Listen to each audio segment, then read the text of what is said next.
You were not seduced into submission. You were defeated through pleasure so sophisticated that you still believe you emerged victorious. The elegance of your conquest was so refined, so psychologically satisfying, so beautifully packaged, that you defend the very mechanisms that neutralized your capacity for independent thought. No empire invaded your territory. No tyrant dispatched armies to your neighborhood. There were no jackboots marching through your streets, no visible chains binding your movements, no blood spilled in obvious acts of oppression. Only comfort arrived at your door, and you opened it without hesitation, without suspicion, without reading the terms of surrender hidden in the fine print of convenience. You didn't capitulate because you were inherently weak or morally deficient. You surrendered because you were systematically conditioned to interpret resistance as pathology. You learned to associate sustained effort with personal failure, psychological friction with emotional trauma, contemplative silence with dangerous emptiness. Your nervous system was rewired to flee from any form of discomfort, to flinch reflexively at moments of stillness, to immediately soothe every inner tremor with something sweet, effortless, and artificially familiar. This conditioning wasn't accidental. It was the carefully orchestrated implementation of a long-term behavioral modification strategy. Machiavelli never romanticized brutality as an end in itself. He worshipped results above all else. He understood that genuine power was never about the capacity to threaten. It was about the foresight to make threats unnecessary. And he would have recognized what now surrounds you as the fulfillment of his most ambitious political vision, a world populated by people who wake up each morning not with authentic purpose, but with manufactured appetites, who don't require laws to ensure their obedience, only an expanding menu of options, who ask for permission not from visible governments, but from their screens, from their streams, from the carefully orchestrated ritual of instant pleasure that tells them what to desire and precisely when to desire it. This isn't traditional oppression as history has known it. It's voluntary cooperation with your own domestication. This isn't classical domination through force. It's behavioral design through systematic pleasure engineering. You participate willingly, enthusiastically, gratefully in the architecture of your own containment. You continue to believe you are free because you've never felt the sharp edge of an obvious blade pressed against your throat. But that blade was never necessary. You voluntarily surrendered your psychological edge in exchange for emotional warmth. You chose manufactured softness over authentic sovereignty. You asked to be rewarded for remaining unconscious, and the system enthusiastically agreed to the arrangement. You call this condition autonomy, but it represents carefully choreographed movement within predetermined patterns. You call it safety, but it's systematic sedation disguised as security. You call it choice, but it's the illusion of meaningful decision-making within a cage whose door you locked from the inside, whose key you threw away, and whose walls you've painted to look like horizons. And here's the most psychologically sophisticated aspect of your containment. You defend it with genuine passion. You defend the very system that tamed you, domesticated you, and transformed you into a voluntary servant, because the process of your own subjugation feels consistently good. Machiavelli would not waste time warning you about your condition. He would observe it with clinical fascination and quiet admiration. Because the most effective ruler is the one whose power you never notice, and the most perfectly obedient slave is the one who believes he has never served anyone but himself. If this content is making sense to you, click the subscribe button and subscribe to the channel. Thank you for your support. The system didn't just distract your attention. It systematically rewrote your moral compass until pleasure became indistinguishable from principle. What was once offered as occasional indulgence has been elevated to ethical imperative, and you accepted this transformation not as temptation to be resisted, but as enlightened truth to be embraced. The process began with surgical subtlety. The gradual introduction that psychological discomfort represented a fundamental problem requiring immediate resolution. That sustained effort was inherently unhealthy. That anything generating internal tension, intellectual challenge, or emotional friction was, by definition, toxic, outdated, and oppressive. Through this conditioning, the cultural definition of moral good underwent complete inversion. Good was redefined from what builds authentic strength to what provides immediate soothing, from what demands genuine courage to what feels instantly safe, from what develops character through resistance to what eliminates resistance through comfort. Machiavelli would have studied this transformation with profound admiration because it bypasses traditional rebellion mechanisms entirely. When you successfully redefine morality to mean whatever produces pleasant feelings, behavioral control becomes psychologically seamless.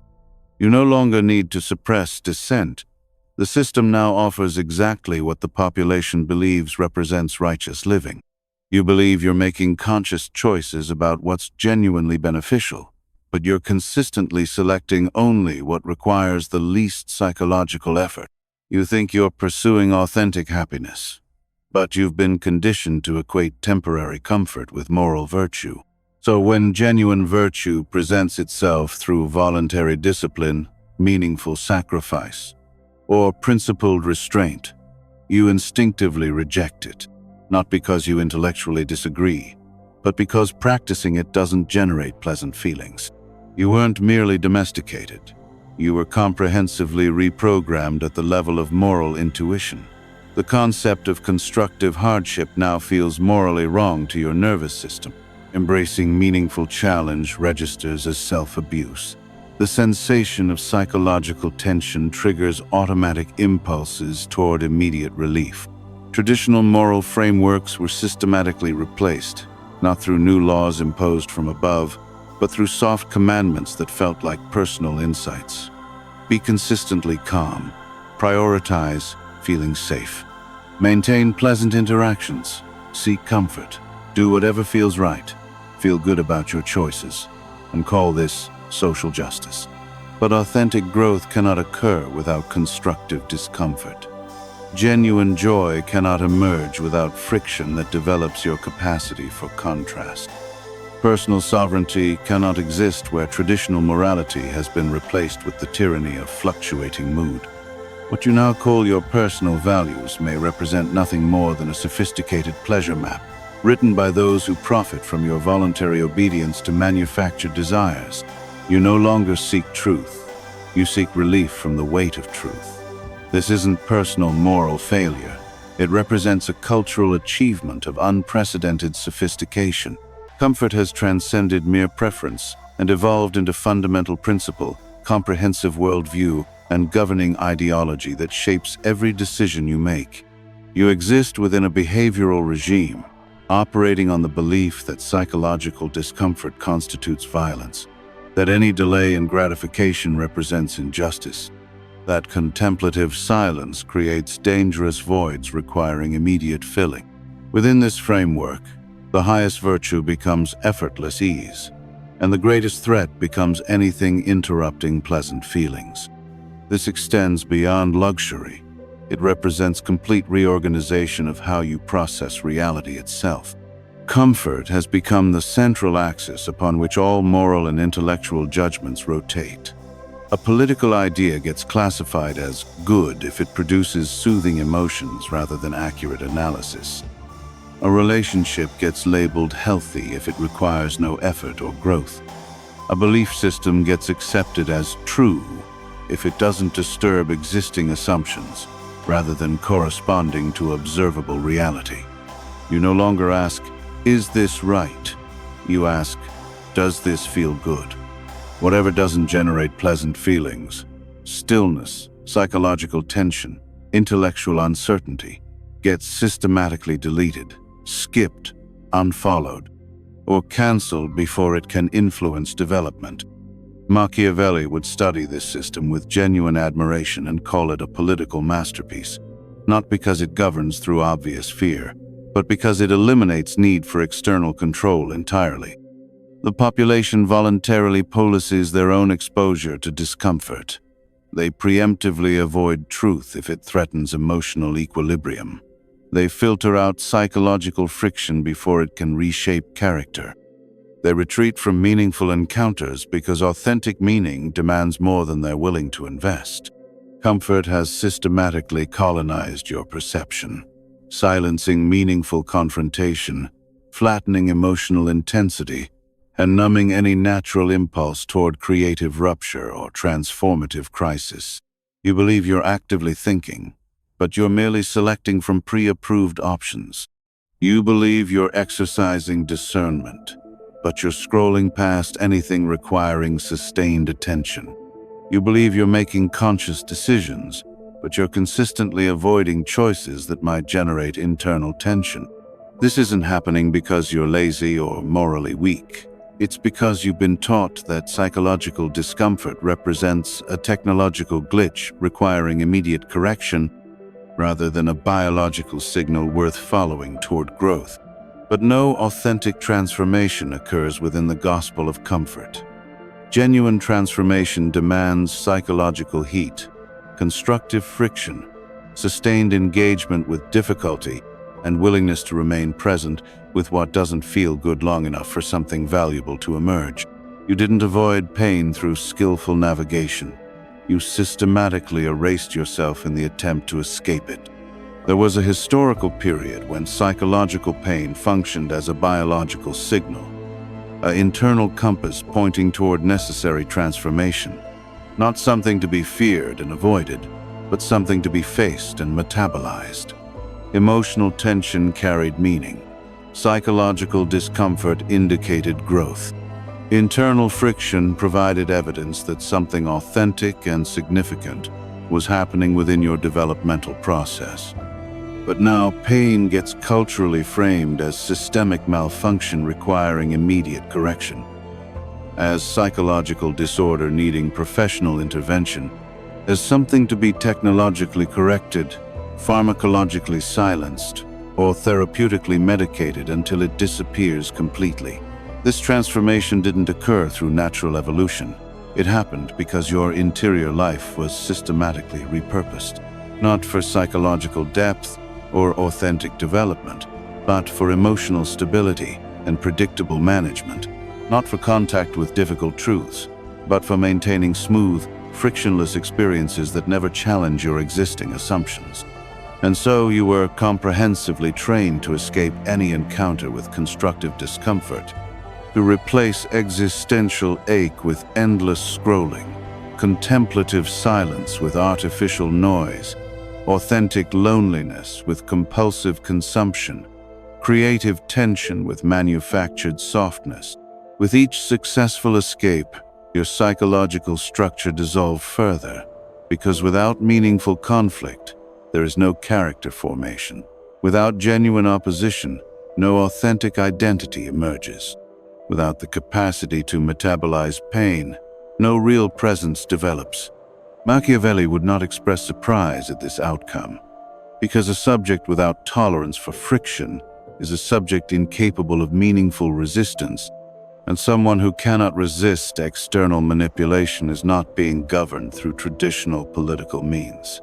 They are being behaviorally managed through psychological engineering. You believe you've discovered inner peace, but what you've actually lost is existential orientation. Your nervous system no longer knows how to hold psychological fire without immediately seeking relief. Your psyche no longer tolerates emotional edge or intellectual challenge.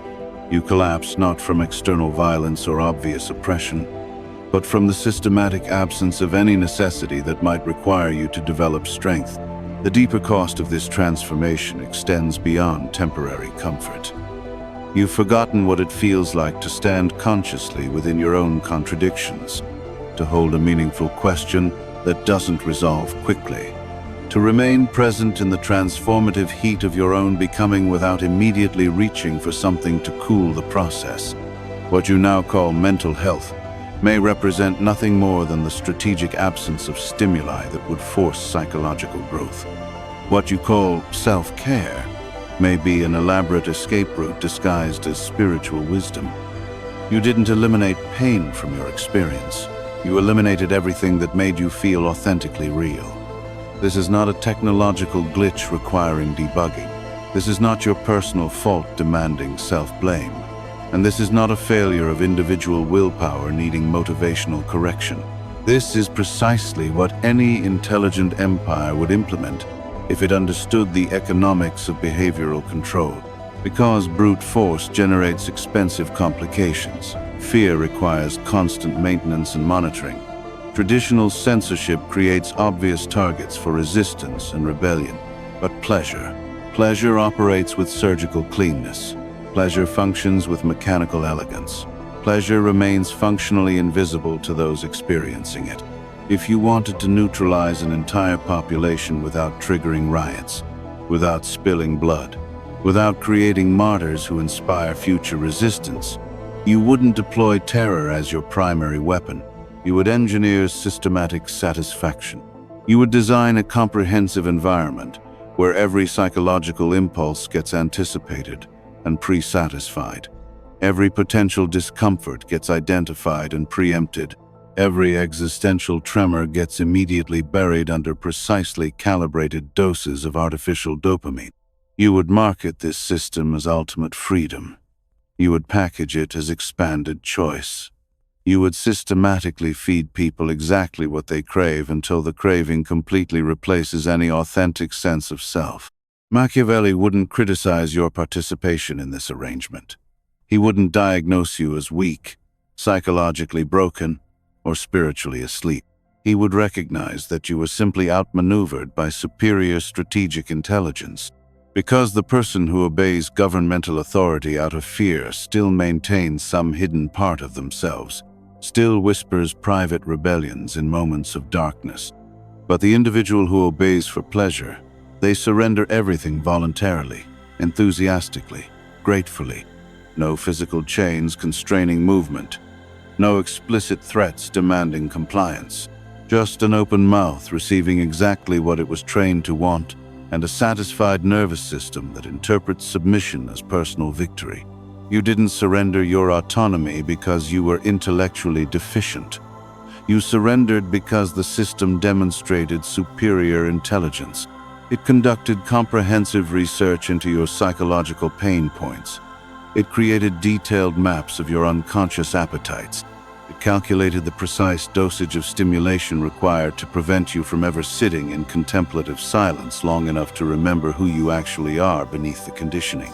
And now you believe your choices represent authentic personal preferences. You believe your values emerged naturally through individual experience. You believe your cravings carry meaningful psychological significance. But what if they were systematically installed through behavioral engineering? What if your desire for constant peace represents nothing more than chronic fatigue misdiagnosed as spiritual wisdom? What if your reflexive fear of psychological pain represents only the residual conditioning of a system that trained you to flinch at growth opportunities? The fundamental truth underlying this entire arrangement: this was never about pleasure as an end in itself. This is about power expressed through pleasure. Pleasure functions merely as the medium, the delivery system, the anesthetic that makes voluntary submission feel like personal liberation. Once you recognize this mechanism clearly, you don't waste energy blaming yourself for compliance. You don't engage in shame about past cooperation. You simply stop pretending that your participation represented freedom, because this systematic engineering of voluntary submission, this is exactly what any intelligent empire would implement. You don't just passively obey the system that conquered you. You actively defend it with genuine passion. You protect the very mechanisms that domesticated your spirit. You argue with emotional intensity and moral pride for the continuation of your own systematic sedation. You call this arrangement modernity, progress, enlightened balance, mental health, personal freedom. But what you're actually doing is standing guard over the sophisticated machinery that systematically emptied you of authentic substance. And you cannot see this protective behavior clearly because participating in it feels consistently good. Because the pleasure delivery system operates with seamless efficiency. Because every dopamine hit has been perfectly calibrated to your specific psychological insecurities, your chronic fatigue, your unconscious hunger for validation. This transcends simple compliance with external authority. It represents complete internalization of control mechanisms. It's psychological identification with the very forces that systematically removed your capacity for independent thought and authentic resistance. You've been comprehensively trained to fight anyone who threatens your manufactured comforts, anyone who requests psychological depth from you, anyone who reflects something emotionally challenging that might disturb your artificial equilibrium. And so you automatically label them toxic, negative, rigid, outdated, disruptive. You say they're attacking your peace, threatening your wellness, undermining your mental health. But your peace represents nothing more than high-functioning obedience disguised as spiritual achievement. Your calm is well-managed avoidance rebranded as emotional maturity.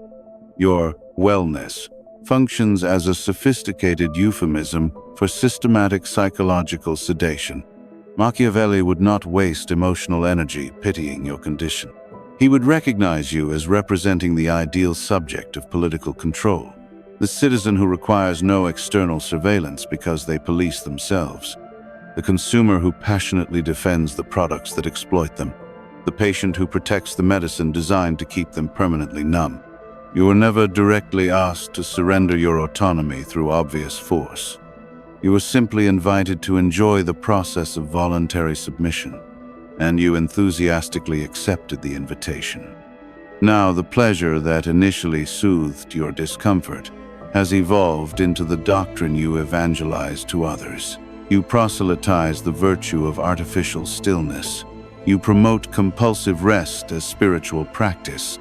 You quote mental health terminology like religious scripture, not because it actually heals your psychological wounds, but because it provides sophisticated justification for your chosen paralysis. You are no longer functioning as an individual with authentic agency. You are operating as a behavioral unit within a larger system, a self-regulating node that maintains its own programming, self-soothing, self-monitoring, self-defeating. You've become a passionate loyalist to the very structural arrangement that systematically erased your psychological edge, tamed your creative fire, and repurposed your natural will toward manufactured goals. When someone attempts to interrupt your comfortable unconsciousness, you interpret it as personal aggression. When someone offers difficult truth, you dismiss it as unnecessarily harsh. You close the browser tab, you scroll past the challenge, you return to the feed, the artificial comfort, the hypnotic glow, not because you're fundamentally broken or morally deficient, but because you've been behaviorally optimized. The first authentic act of freedom is not a dramatic scream or public declaration. It's an almost imperceptible pause, a moment of hesitation before automatic response, a missed click that would have fed the algorithm, a breath held slightly longer than your nervous system expects. You don't overthrow a system this sophisticated through direct confrontation or traditional resistance. You unweave it systematically from the inside, not through explosive rage, but through strategic refusal, through the conscious withdrawal of your participation in mechanisms designed to harvest your attention. And authentic refusal doesn't resemble anything heroic or cinematically inspiring. It looks fundamentally passive, potentially boring, deliberately unremarkable. It looks like closing the browser tab before the video ends, not sharing the viral content, not reacting to carefully engineered outrage bait designed to generate predictable emotional responses. Because this behavioral management system doesn't require your conscious obedience or ideological loyalty. It only requires your consistent engagement with its stimuli. It feeds parasitically on your attention, not your agreement. It profits from your participation, regardless of whether you love or hate what you're consuming. And so genuine rebellion against this system becomes functionally invisible to external observation. It happens in cultivated silence, in private moments of conscious choice, in deliberately choosing contemplative stillness over artificial speed, in choosing psychological depth over reflexive reaction, in choosing to tolerate boredom, that unbearable threshold where authentic self-discovery becomes possible again. Machiavelli wouldn't encourage you to organize public revolts or dramatic confrontations with obvious authority. He would advise you to strategically vanish from the system's radar, to systematically withdraw the psychological energy that feeds the machinery of your own domestication, to disrupt not through aggressive attack, but through calculated absence. You've been conditioned to believe that meaningful resistance must look like fire, passion, dramatic action. But within this particular context, authentic resistance resembles frost, deliberate cooling, conscious slowing, intentional deceleration. It means refusing to scroll past psychological discomfort before feeling it fully, refusing to immediately anesthetize existential ache with manufactured relief, refusing to mistake engineered pleasure for genuine peace. This process begins with one deceptively simple act: consciously do nothing, not permanently or absolutely, just long enough to feel the magnetic pull of the attention harvesting system and choose not to respond automatically. Because every time you pause before reacting, you reassert the existence of an authentic self beneath the conditioning. Every time you deliberately delay gratification, you redraw psychological boundaries that had been systematically eroded. Every time you consciously withhold your click, your swipe, your engagement, you reclaim the sharp edge of your own will. This isn't traditional discipline requiring constant effort and moral willpower. This is psychological architecture, the careful construction of internal scaffolding that supports genuine sovereignty. You don't need to change the external world through activism or revolution. You need to stop being functionally useful to the world that systematically changed you without your conscious permission. Pleasure was never your fundamental enemy requiring total elimination. It was simply misplaced, systematically misused, and strategically unclaimed by your conscious will. You were never meant to reject pleasure through ascetic denial or puritanical suppression. You were meant to rule it with conscious intention. But instead of wielding it as sovereign power, you fled into it seeking refuge. You hid inside it, avoiding responsibility. You used it not to amplify your authentic power, but to forget that you had voluntarily surrendered that power to external systems. Now it becomes time to systematically reclaim pleasure from the forces that weaponized it against your development, to strip it of its manufactured camouflage as freedom, to remove it from the cultural altar where it's been worshipped as ultimate good, and place it back in your conscious control, not as a deity demanding worship, but as a precision tool serving your authentic purposes. Because pleasure becomes sacred when it is consciously earned through genuine effort, when it follows meaningful struggle rather than replacing it, when it doesn't substitute for psychological depth but accurately reflects the depth you've cultivated through sustained work. The problem was never dopamine itself as a neurochemical mechanism. It was the systematic misdirection of reward pathways. You were flooded with artificial gratification for actions that required no will, no sacrifice, no creative vision. Your nervous system was trained to expect reward for the mere consumption of manufactured stimuli.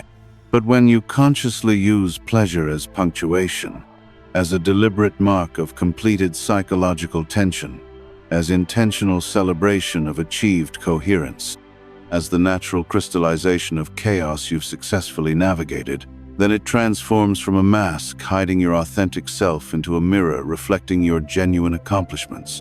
Machiavelli understood the proper relationship between leaders and their tools.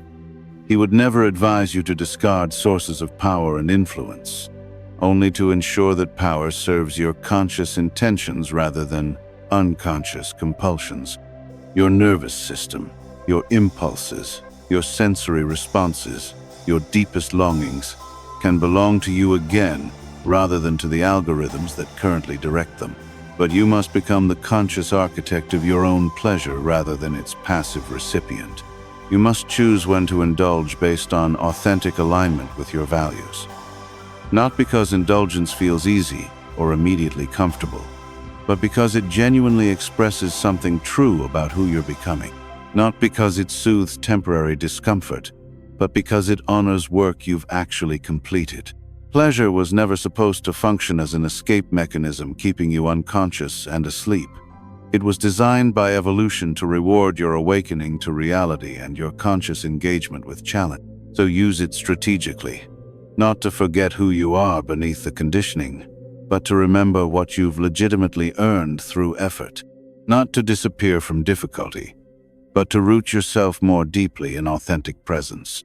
This transformation is no longer about conventional morality or cultural expectations. This is about existential orientation and conscious choice. Are you using pleasure to hide from necessary pain, or to honor what you've genuinely survived and integrated? The answer to this question changes everything about your relationship to both suffering and satisfaction. This behavioral management system does not want your destruction or complete elimination. It wants your perpetual usefulness, your harvested attention, your predictable clicks, your obedience disguised as personal expression, your systematic paralysis marketed as psychological balance. And so long as you remain emotionally manageable, predictably distracted, consistently comfort-seeking, and neurologically dependent on external stimulation, you represent valuable inventory.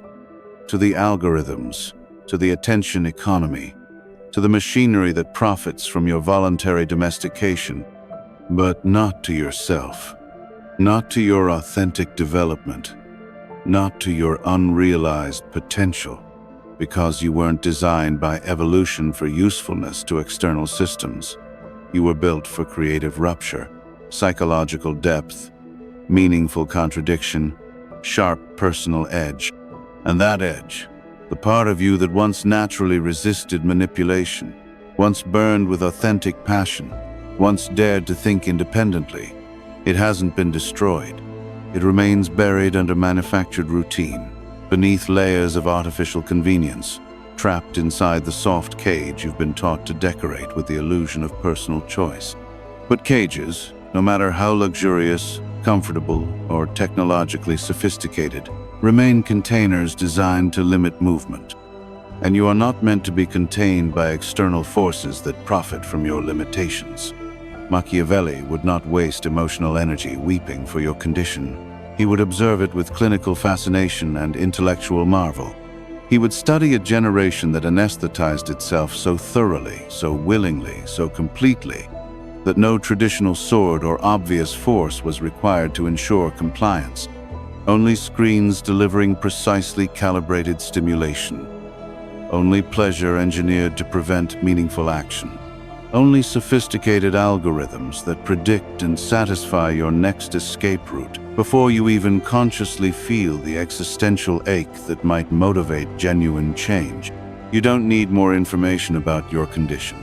You don't need another productivity hack, life optimization rule, or morning ritual designed to make unconsciousness more efficient.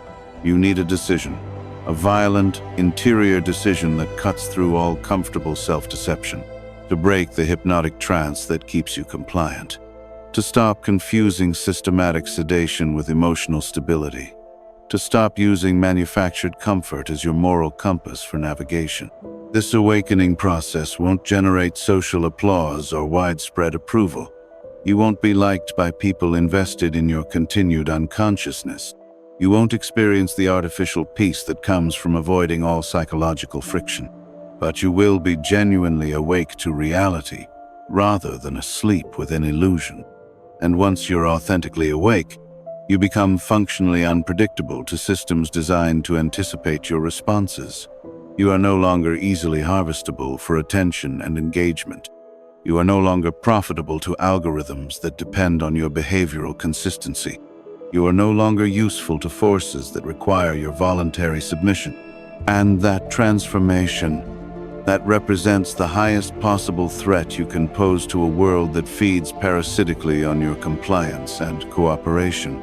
So choose consciously, not with your words or intentions, with your time allocation, with your attention direction, with what behaviors you stop rewarding through participation, because the system will not voluntarily shut itself off. It will not request less engagement. It will not hand you back your psychological edge as a gift. You must take it back. roughly, deliberately, radically. Now, and if this process feels difficult and uncomfortable, good. That sensation means you're no longer being systematically softened. You're remembering what it feels like to belong to yourself rather than to the mechanisms that conquered you. If this resonates with something inside you, subscribe to the channel. This journey is just beginning.